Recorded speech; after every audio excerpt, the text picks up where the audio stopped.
Hello दोस्तों, कैसे हैं आप लोग? उम्मीद है अच्छे होंगे। तो आज हमारे सिलेबस में कहानी सीरीज की शुरुआत करेंगे हम लोग। तो इस कहानी में जो जितनी हमारे सिलेबस में कहानी है 21 कहानी हमारे सिलेबस में है।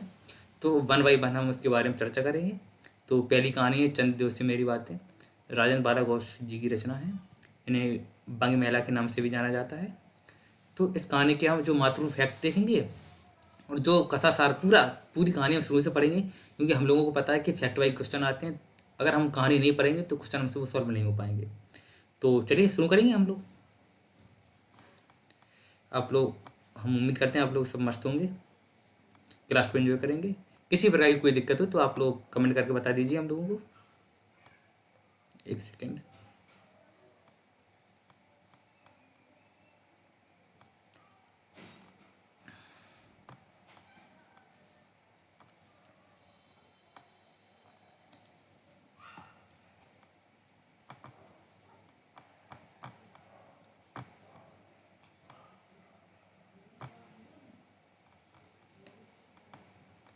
चलिए शुरू करते हैं। ठीक। चंद देव से मेरी बातें, राजन बाला घोष। देखिए, कहानी की रचना 1904 में हुई थी। सरस्वती पत्रिका में इसका प्रकाशन हुआ था। आप लोग बिल्कुल याद करिएगा, 1904 में इसका प्रकाशन हुआ था सरस्वती पत्रिका में। ठीक। लेखक का जन्म, आपको पता है कि लेखक के जन्म से काफ़ी क्वेश्चन पूछे जाते हैं। तो लेखक का जन्म 1882 में हुआ था। राजन बाला घोष जी का मेला है। 1951 इनकी मृत्यु हो गई थी। तो कुछ फैक्ट हैं, छोटे से फैक्ट हैं। हिंदी की पहली राजनीतिक कहानी मानी जाती है। राजनीति संबंध है तो इसलिए इसको पहली कहानी व्यंग्य के तौर पर है। वर्तमान सरकार के प्रति इसमें व्यंग्य दर्शाया गया है। तो राजेंद्र बाला घोष जी की कुछ अन्य कृतियाँ भी हैं, जैसे कि कुंभ में छोटी बहू 1904 इसका लेखन वर्ष है। दान प्रतिदान 1906 लेखन वर्ष है। दुल्हे वाली ये अपने सिलेबस में सम्मिलित है 1907।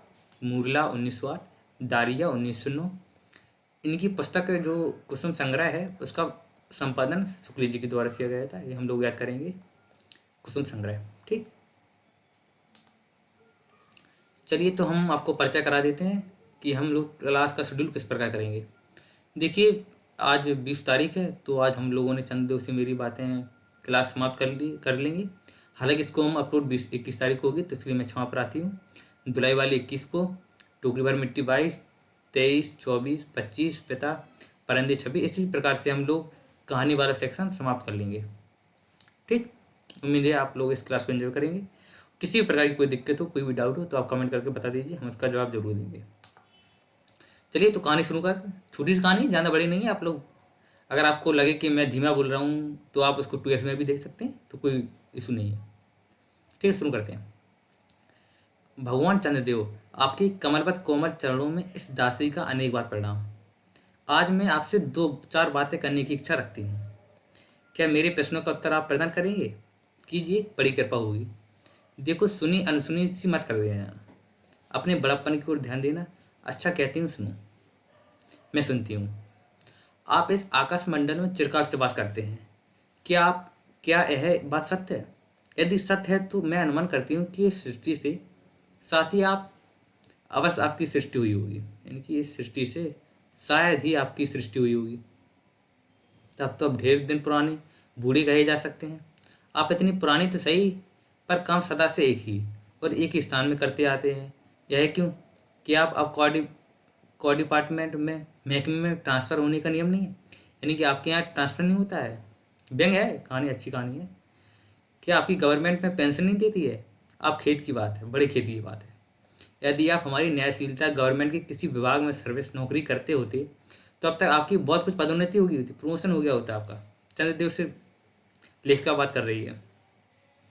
और ऐसी पोस्ट पर रहकर भारतीय कितने ही श्रम नगर पर्वत जंगल झाड़ियों में भ्रमण करते, अंत में से वृद्ध अवस्था में पेंशन प्राप्त कर काशी ऐसे पुनीत और शांति धाम में बैठकर हरिनाम स्मरण करके अपना परलोक मनाते। बड़ी भारी भूल हुई। भगवान चंद्रदेव, क्षमा कीजिए, क्षमा कीजिए। आप तो अमर हैं, आपको मृत्यु कहाँ, तब परलोक बनाना कैसा? ओहो, देवता भी अपनी जाति के कैसे पक्षपाती होते हैं। देखो ना, चंद्रदेव को अमृत देकर उन्होंने अमर कर दिया।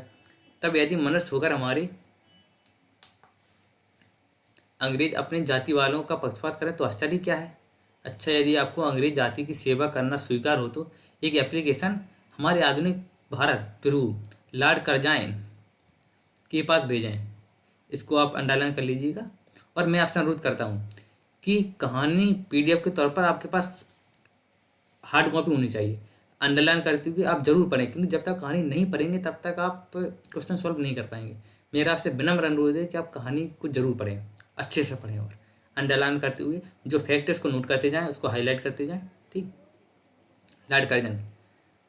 आशा है कि वे आपको आदरपूर्वक अवश्य आह्वान करेंगे, क्योंकि आप अधम भारतवासियों के भांति कृष्णांग तो है नहीं जो आपकी अच्छी नौकरी देने से आपकी गौरंग जाति को पिथ उठेगी। और फिर आप तो एक स्वयं कार्यदक्ष, परिश्रमी, बहुदर्शी, कार्यकुशल और सरल स्वभाव महात्मा है। मैं विश्वास करती हूँ जब लॉर्ड कर्जन हमारे भारत के स्थायी भाग विधाता बनकर आवेंगे तो आपको किसी कमीशन का मेंबर नहीं तो किसी मिशन में भर्ती करके वे अवश्य भेज देंगे, क्योंकि उनको कमीशन और मिशन दोनों ही अत्यंत प्रिय हैं। वाह! आपके चंद्रलोक में जो रीति और नीति सृष्टि के आदिकाल से प्रचलित थे वे ही अब सब भी हैं, पर यहाँ तो इतना परिवर्तन हो गया है कि भूत और वर्तमान में आकाश पाताल का सा अंतर हो गया है। मैं अनुमान करती हूँ कि आपके नेत्रों की ज्योति भी कुछ अवश्य ही मंद पड़ गई होगी, क्योंकि आधुनिक भारत संतान लड़कपन से ही चश्मा धारण करने लगी है। वाह! देखिए, इसमें लिखा है क्योंकि आधुनिक भारत संतान लड़कपन से ही चश्मा धारण करने लगी है, तो इसमें ये मतलब व्याप्त है कि 1904 में बच्चे भी चश्मे लगाने लगे थे। इस कारण आप हमारे दीनहीन क्षीण फिर भारत को अपने दूर से भली भांति ना देख सकते होंगे। अतएव आपसे सादर कहती हूँ कि एक बार कृपा कर भारत को देख तो जाइए। यद्यपि इस बात को जानती हूँ कि आपको इतना अवकाश कहाँ, पर 8वें दिन नहीं तो महीने के एक दिन अर्थात अमावस्या को तो आपका हॉलीडे अवश्य रहती होगी। यदि आप उस दिन चाहें तो भारत भ्रमण कर सकते हैं।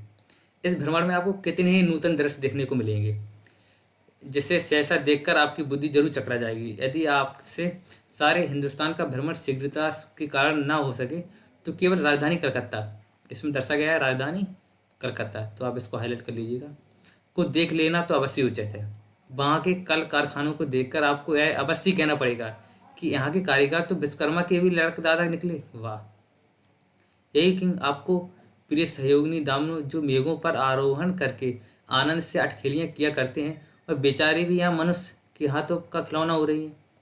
भगवान निशानाथ जिस समय आप अपनी निर्मल चंद्रिका को बटोर मेघमाला अथवा पार्वतों की ओर से सिंधु के गोद में जा सकते हैं, उस समय यदि नीरद वासिनी विश्वमोहिनी सौदामिनी अपनी उज्जवल मूर्ति से आलोक प्रदान कर रात को दिन बना देती हैं, आपके देवलोक में जितने देवता हैं उनके वाहन भी उतने हैं। किसी का गज है, इसको भी आप हाईलाइट कर सकते हैं, किसी का हंस, किसी का बैल, किसी का चूहा इत्यादि। पर यहाँ तो सारा बोझ आपकी चपला और अग्निदेव के माथे मढ़ा गया है। क्या ब्राह्मण, क्षत्रिय, वैश्य, शूद्र, क्या चांडाल सभी के रथों का वाहन वही हो रही है। हमारे श्वेतांग महाप्रभु गढ़ को जहाँ कुछ कठिनाई का सामना पड़ा, छठ उन्होंने इलेक्ट्रिसिटी को लापटका, इनकी बिजली आ गई थी। तो ये क्वेश्चन बन सकता है कि इनमें से कौन सी आधुनिक व्यवस्था उस समय नहीं थी या आ गई थी। ऑप्शन हो सकता है। बस कठिन से कठिन कार्य सहज से संपादन कर लेते हैं, और हमारे यहाँ के उच्च शिक्षा प्राप्त युवक काठ के पुतलों की बातें मुँह ताकते रह जाते हैं। जिस व्योम वासिनी विद्युत देवी को स्पर्श तक करने का किसी व्यक्ति का साहस नहीं हो सकता, वही आज पराए घर में आश्रिता नारियों की भांति ऐसे दावों में पड़ी है कि चूं तक नहीं कर सकती। क्या करें, बेचारी के भाग्य में विधाता ने दासी वृत्ति ही लिखा था। हरिपदो भावना त्रिलोक पावनी सुरसरी के भी खोटे दिन आ गए हैं।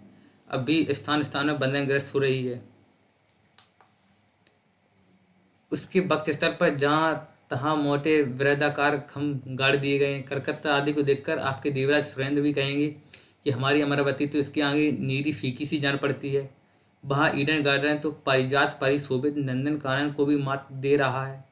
वहाँ के विश्वविद्यालय के विश्वश्रेष्ठ पंडितों को विश्वव्याधिनी विद्या को देखकर वीणा पानी सरस्वती देवी भी कहने लग जाएंगी कि निसंदेह इन विद्या दिग्गजों की विद्या चमत्कारिणी है। वहीं के फोर्ट विलियम, इसका भी उल्लेख है, फोर्ट विलियम के फौजी सामान को देखकर आपके देव सेनापति कार्तिकेय बाबू के भी छक्के छूट जाएंगे, क्योंकि देव सेनापति महाशय देखने में खास बंगाली बाबू से जचते हैं, और उनका वाहन भी एक सुंदर मयूर है। बस इससे उसके वीरत का भी परिचय खूब मिलता है। वहाँ के मिंट टकसाल, जहाँ मतलब सिक्के बनते हैं, को देखकर नया आपके प्रिय सहोदरा कमला देवी कुबेर जी चका जाएंगे। भगवान चंद्रदेव इन सब विस्मोत्पात अपूर्व दृश्यों का अवलोकन करने के हेतु आपको सादर निमंत्रित तथा सबने आहुत करती हूँ। संभव है कि यहाँ आने से आपको अनेक लाभ होंगे। अब जो अनादिकाल से निज उज्ज्वल बपू में कलंक की कालमा लेपन करके कलंकी शशांक शशधर शशलांछन आदि उपाधि मालाभों से भूषित हो रहे हैं, सिंधु तना होने पर जिस कालमा को आप आज तक नहीं धो सके, वही अजन्म कलंक शायद यहाँ के विज्ञानविद पंडितों की चेष्टा से छूट जाए। जब बंबई में स्वर्गीय महारानी विक्टोरिया देवी की प्रतिमूर्ति से कालादार छुड़ाने में प्रोफेसर गज्जर महाशय फलीभूत हुए, तब क्या आपके मुख्य में कालमा छुड़ाने में फलीभूत ना होंगे? सही बात है। शायद आप यहाँ यह बात भी अभी तक विदित नहीं हुई कि आप और आपके स्वामी सूर्य भगवान पर जब हमारी भूमंडल की छाया पड़ती है तभी आप लोगों का ग्रहण लगता है। पर आपका तो अब तक वही पुराना विश्वास बना हुआ है कि कुटिल ग्रह राहु आपको निकल जाता है तभी ग्रहण होता है। पर ऐसा थोड़ा विश्वास करना आप लोगों की भारी भूल है। अतः हे देव, मैं विनय करती हूँ, अब आप अपने हृदय से भ्रम को जड़ से उखाड़ कर फेंक दें। अब भारत में ना आपके और ना आपके स्वामी भुवन भास्कर सूर्य महाशय ही की वंशधरों का साम्राज्य है और ना भारत की उस श्यामला स्वर्ण प्रसूता मूर्ति है। अब तो आप लोगों के अज्ञात एक अन्य द्वीपवासी परम शक्तिमान गौरांग महाप्रभु इस सुविशाल भारतवर्ष का राज वैभव भोग रहे हैं। अब तक मैंने जिन बातों का वर्णन आपके स्थूल के रूप में किया है वह सब इन्हीं विद्या विशारद गौरांग प्रभु के कृपा कटाक्ष का परिणाम है। यूँ तो यहाँ प्रतिवर्ष पदवीदान के समय कितने राज्यविहीन राजाओं की सृष्टि हुआ करती है, पर आपके वंशधरों में जो दो चार राजा महाराजा नाम मात्र के हैं वे भी कठपुतलों की भांति हैं, मतलब कठपुतली के रूप में है। वैसे उनके रक्षक नचाते हैं वैसे ही विनाशते हैं। रक्षक अंग्रेज हो गए हैं। वे इतनी ही जानकारी नहीं रखते कि उनके राज्य में क्या हो रहा है, उनकी प्रजा दुखी है या सुखी। यदि आप कभी भारत भ्रमण करने को आए तो अपने फैमिली डॉक्टर धर्मंत्री महाशय और देवताओं को भी कि चीफ जस्टिस चित्रगुप्त जी को साथ अवश्य लेते हैं। आशा है कि धर्मंत्री महाशय यहाँ के डॉक्टरों के सन्निकट चिकित्सा संबंधी बहुत कुछ लाभ ले सकेंगे, शिक्षा लाभ कर सकेंगे। यदि प्लेग महाराज ईश्वर न करे आपके चंद्रलोक या देवलोक में घुस पड़े तो वहाँ से उसको निकालना कुछ सहज बात ना होगी। यहीं जब चिकित्सा शास्त्र के बड़े बड़े पारदर्शी उन पर विजय नहीं पा सके तब वहाँ आपके देवलोक में जड़ी बूटियों के प्रयोग से क्या ही होगा। यहाँ की इंडियन पीनल कोड की धाराओं को देखकर चित्रगुप्त जी महाराज आपके यहाँ की दंड विधि कानून को बहुत कुछ सुधार कर सकते हैं। और यदि बोझ ना हो तब यहाँ से भी 2-4 टाइपराइटर भी खरीद ले जाएं। जब प्लेग महाराज के अपार अनुग्रह से उनकी ऑफिस की कार्य की अधिकता होवे तब उससे उन्हीं राइटर्स के काम में बहुत ही सुविधा और सहायता से पहुँचेगी। वे लोग 2 दिन का काम 2 घंटे में कर डालेंगे। अच्छा, मैं आपसे बता लेती हूँ, बढ़िया बात। मैंने तो आपसे इतनी बातें कही हैं पर खेद है कि आपने उनके अनुकूल या प्रतिकूल एक बात का भी उत्तर ना दिया, परंतु आपके इसके मौन विलंब को मैं स्वीकार कर उचित समझती हूँ। अच्छा, तो मेरी प्रार्थना को कबूल करके एक दफ़ा यहाँ आइएगा ज़रूर। एक बंग मेला, मतलब इसमें व्यंग दर्शाया गया है कि हमारी भारत की स्थिति क्या है, किस प्रकार की व्यवस्था है, तो इसको इसमें अच्छे से दर्शाया गया है। तो मेरा आपसे अनुरोध है, अगर आपको कहानी अच्छी लगी है तो आप हमारी वीडियो को लाइक ज़रूर करें। आपका बहुत बहुत धन्यवाद वीडियो देखने के लिए। यदि आप हमारे चैनल पर नए हैं तो हमारे चैनल एस्पायरेंट जोन हिंदी साहित्य को जरूर सब्सक्राइब करें। बाकी अगली वीडियो मिलते हैं हम लोग। धुलाई वाली कहानी बड़ी अच्छी कहानी है, रेलगाड़ी में मतलब दोस्तों की हंसी मजाक की कहानी है, उस दूसरी वीडियो में हम लोग मिलते हैं, कल उस वीडियो में मिलते हैं। बाकी आपका बहुत बहुत धन्यवाद।